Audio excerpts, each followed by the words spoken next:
নমস্কার বন্ধুরা, all about কুকিংয়ের একটা নতুন পর্বে আপনাদের সকলকে স্বাগত জানাই। আজকে নিয়ে এসেছি লাউয়ের একটি দুর্দান্ত রেসিপি। দুধ লাউ করে দেখাবো। এই গরমে খুবই উপাদেয় একটি রান্না। তাহলে চলুন রেসিপিটা শুরু করা যাক।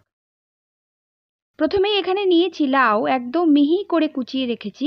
প্রায় একটা মিডিয়াম সাইজের লাউ কুচিয়ে রেখেছি। এটা একটু কচি হলে সব থেকে ভালো হয়। আর এখানে দিয়েছি কড়াইতে তেল। প্রথমে সর্ষের তেল দিয়ে দিলাম 2 টেবিল স্পুন মতন। তেলটা ভালো মতন গরম হতে এতে দিয়ে দিচ্ছি বড়ি। বড়িটাকে একটু লাল করে ভেজে তুলে নেব। মাঝারি আঁচে বড়িটাকে ভেজে তুলে নিলাম।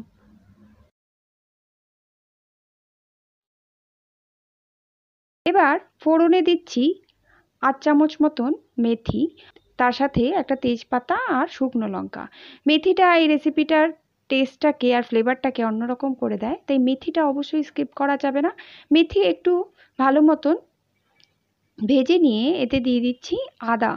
আদা আমি গ্রেট করে রেখেছি, 1 টিস্পুন মতন আছে। 1 মিনিট মতন একটু নেড়ে নিয়েই এতে প্রথমে দিয়ে দিচ্ছি লাউটা। আঁচটাকে বাড়িয়ে রেখে লাউ 2-3 মিনিট আমাদের নেড়ে নিতে হবে। প্রথমে 2-3 মিনিট মতন এটাকে সাঁতলে নেওয়ার পর এটাকে ঢেকে রান্না করতে হবে প্রায় 10 মিনিট মতন।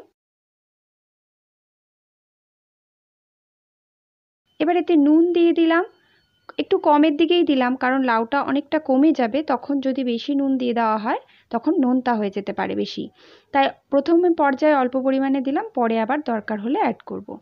এবার ঢেকে রান্না করব প্রায় 10 মিনিট মতন, বা যতক্ষণ না প্রায় 80% সেদ্ধ হচ্ছে। প্রায় 10-12 মিনিট পর এটা অনেকটাই সেদ্ধ হয়ে এসেছে। এবার এতে দিয়ে দেব পোস্ত বাটা। 2 চামচ মতন পোস্ত ভালো মতন মিহি করে বেটে রেখেছি, সেটাই দিয়ে দিচ্ছি।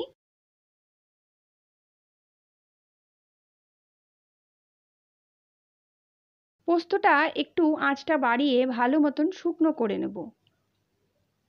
লাউয়ের সাথে পোস্তটাকে একটু সাঁতলে নেওয়ার পর এতে দুধ অ্যাড করব।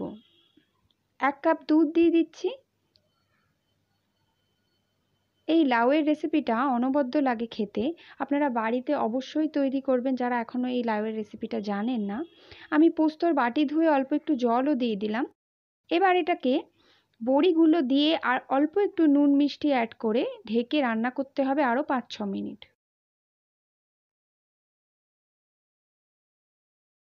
অল্প একটু নুন দিয়ে দিলাম, অ্যাডজাস্ট করলাম, কারণ আগে অল্প দিয়েছিলাম। চিনি দিয়ে দিচ্ছি, স্বাদ মতন দেবেন, তবে একটু মিষ্টি মিষ্টি হয় রেসিপিটা। একটু ভালো করে মিশিয়ে আঁচটাকে কমিয়ে আরও 5-6 মিনিট এটাকে ঢেকে দিচ্ছি।